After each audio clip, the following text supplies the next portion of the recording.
పప్పు తోటకూర అయితే వండుతున్నాను.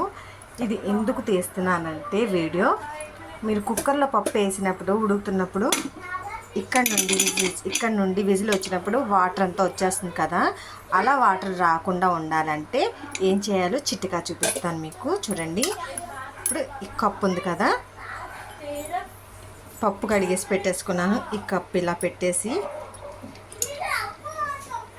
ఇందులో ఇక్కడ ఈ చుట్టూరు మన ఎంత వాటర్ కావాలో అంత వాటర్ వేసుకోవాలి. పప్పుకి ఎంతైతే సరిపోతుందో వాటర్ ఉడకడానికి అంతే వేసుకోవాలి, మరీ ఎక్కువ కూడా వేసుకోకూడదు.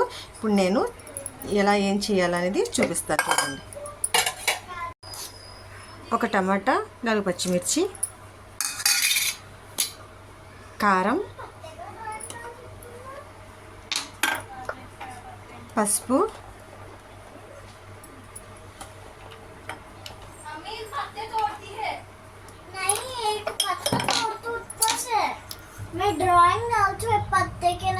సాల్ట్,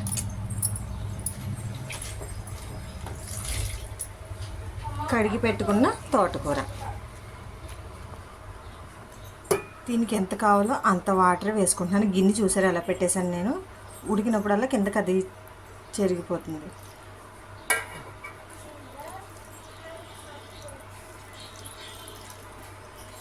అంతే, చాలు.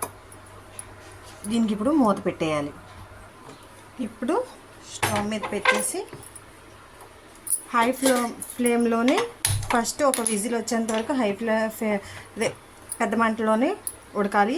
ఆ తర్వాత మీడియంలో పెట్టాలి, మరీ లో కాదు, మీడియం సైజులో మార్చుకోవాలన్నమాట.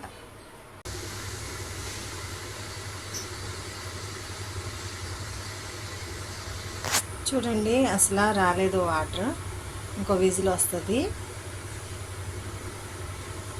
అసలు వాటర్ అలా ఒక విజిల్ వచ్చింది. నేను మీడియం ఫ్లేమ్లో పెట్టేస్తున్నాను.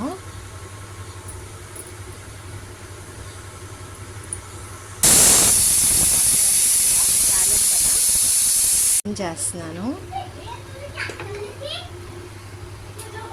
చూసారా వాటర్ ఎలా వచ్చేసిందా పైకి? గిన్నెలో పడిపోయింది, మొత్తం వాటర్ అంతా గిన్నెలోనే ఉంది. అదే గిన్నె పెట్టకుండా ఉండుంటే ఆ వాటర్ అంతా బయటకు వచ్చేది. చూసారు కదా, ఇదొక టిప్. రబ్బర్ ఇది ఉంది కదండి, రబ్బరు, ఇది కనుక లూజ్ అయితే ఒక్కొక్క కుక్కర్కి చాలా రోజుల తర్వాత లూజ్ అయిపోతుంటుంది కదా, ఇది లూజ్ అయితే మాత్రం శుభ్రంగా వాష్ చేసేసి ఫ్రిడ్జ్లో పెట్టండి. ఫ్రిడ్జ్లో పెట్టిన 1 గంట తర్వాత మీరు యూజ్ చేసుకున్నారంటే బాగుంటుంది. ఓకేనా? వీడియో నచ్చినట్లయితే లైక్ చేసి, షేర్ చేసి, సబ్స్క్రైబ్ చేసుకోండి. Okay, bye bye bye bye.